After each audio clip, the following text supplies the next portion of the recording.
Hi all, this is Henry Bellet, and this is my personal leadership assessment speech project. One of the questions I chose to talk about was the last job interview I had, how effective was the interviewer, as well as anything he could have done differently. And honestly, I thoroughly enjoyed my last job interview. That is the job that I'm now working in. And on that interview, it felt like a very personal experience. He did a great job of communicating with me in terms of, what the job would be, as well as, any hardships or successes that may come with it. Another thing that I think was great about what he did to set up the interview was he had a brief 10-minute phone call with me before the actual interview just to learn a little bit more about me, as well as maybe a screening process on his end to make sure I was a, qualified candidate for the interview in the first place. He was very transparent about the hardships of the business, how 80% of people do not survive the first 2 years of commercial real estate brokerage. And he did a good job making sure that, I would be prepared for this. He said that he would take me under my wing or under his wing and look out for me and make sure that I wasn't part of that 80%, which he has held up his end of the bargain so far. I think a great job he did as well was showing transformational leadership, which in layman's terms means leaders inspiring, followers or employees with a vision that is greater than themselves. There was a vision in that office that everyone was going to collaborate and work together, which is very foreign in the brokerage industry, where typically it's a cutthroat industry. People within firms and within offices are fighting over deals. They're hiding paper, and when they go to print paper, they're making sure no one else is looking at their comps or their deals or whatever's going on. So I think the transformational leadership, which I read in Bowman and Deal in 1997, he did a great job of showing that throughout the interview, as well as situational leadership. I came into brokerage at a very young age, at 18. I wasn't like most of the other people in the office, and not that he was going to take it easy on me or treat me different, but he understood that and knew that he would need to lead me in a way that may be different from experienced brokers or people that are just older and have some more knowledge of the world in general as well as real estate. So that situational leadership just means being able to adapt, how you coach and lead someone based on that person's how they would react to certain stuff in their relationship needs, which I read in Hersey and Blanchard 1977.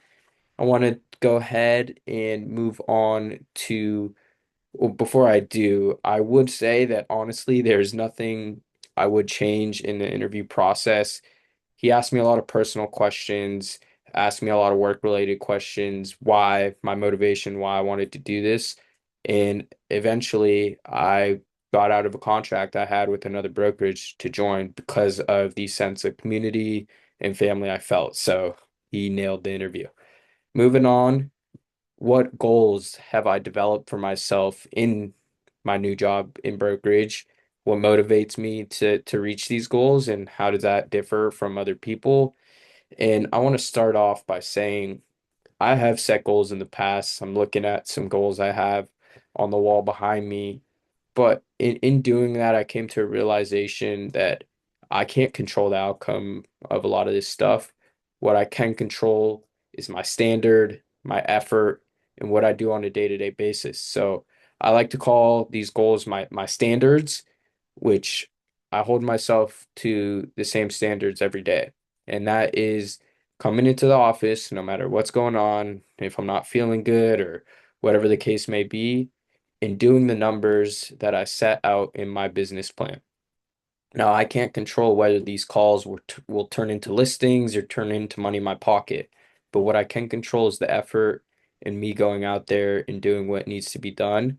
And while others may disagree and say goal setting is important, I don't disagree with that. But I think being able to control the controllables and not worry about the outcome has really helped me.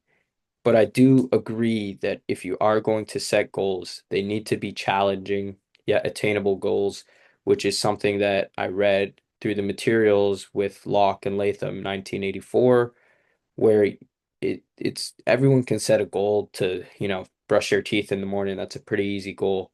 But setting something that you know will be quite challenging and that you may not accomplish really fuels you to dig deep and work that much harder.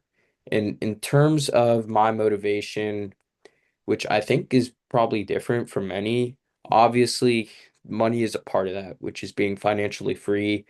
But the reason I want to be financially free and why I'm starting my career at such a young age is to be able to, when I hit my late 20s or 30s and I think about starting a family, I want my kids to not have to worry about me always being at work all the time and not spending enough time with them, as well as me not having to worry about provide for my kids. I want them to live not an easy, but a lifestyle where they don't have to worry about where their next meal or where their a roof over their head is. So I personally have had great parents, although very old, so they could not do many, activities, sports related or whatever the case may be. I don't want that for my kid. I want me to be able to go play basketball with him, go swim with him, whatever the case may be. I want to be at a young age and having these goals and motivations in place will help me do so.